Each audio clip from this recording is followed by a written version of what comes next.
Hey folks, how we doing?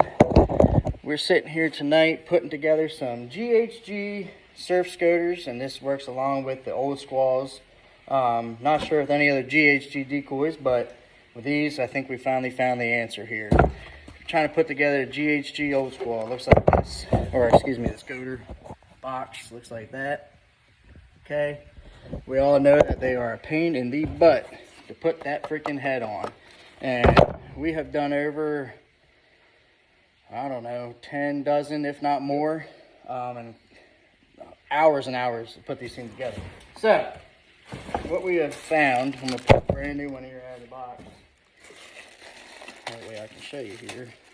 The key to putting this thing together, that's the wrong head. I need a nail. Okay. Head. That sucker will not go in there. Even if you use a mallet, it's going to crack it. We've used lube. We've tried everything. Here's the secret. Go to your wife's drawer. Grab her hair dryer. Put that bitch right there next to it. Minute and a half. Minute and a half. You want it to be hot to touch.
Just kidding.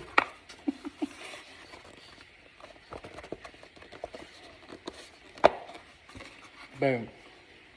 Now I would go a little bit longer because obviously you can tell I struggled a little bit, but obviously we're not sitting here for an hour working on one decoy. Heat. I would not use a torch. It would melt that and it will make the hole deform. So I would use something low like an air dryer, but I hope that solved all of our problems. And GHG, if you watch this, we did it.